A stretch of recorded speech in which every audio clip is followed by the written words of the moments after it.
It is time for us to stand up and say, there is a better way to use our wealth. In closing, let me simply state that in order to effectively combat the forces of global oligarchy and authoritarianism, we need an international movement that mobilizes behind a vision of shared prosperity, security, and dignity for all people, and that addresses the massive global inequality that exists not only in wealth, but in political power.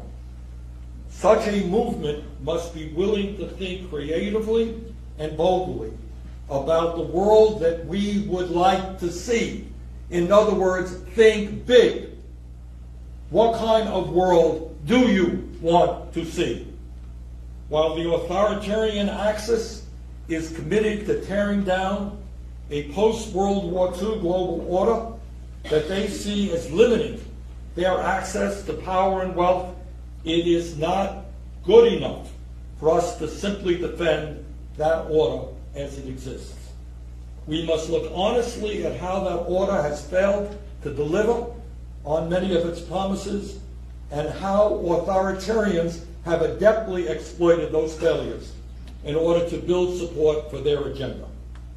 We must take the opportunity to reconceptualize a global order based on human solidarity, based on the understanding that it's not me against you or the United States against China, but that we as a world, especially with the threat of climate change, are in it together.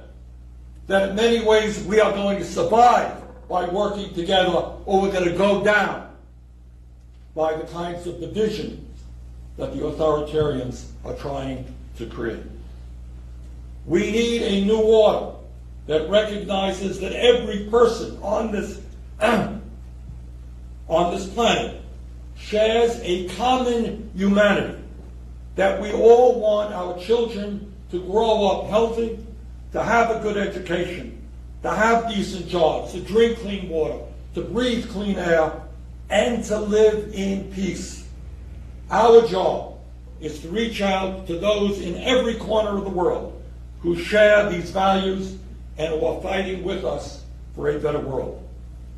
Authoritarians seek power by promoting division and hatred. We will promote unity, inclusion, and love.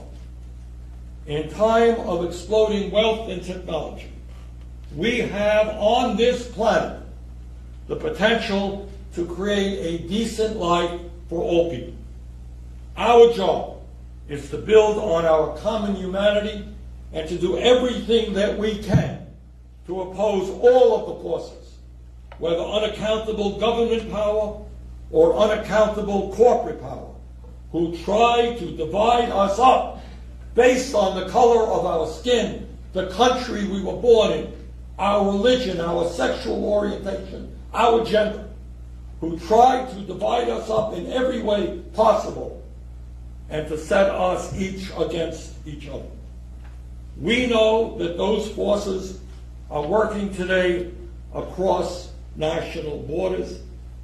We must do the same and create an international progressive community that stands for social, economic, racial, and religious justice for all. Thank you very much.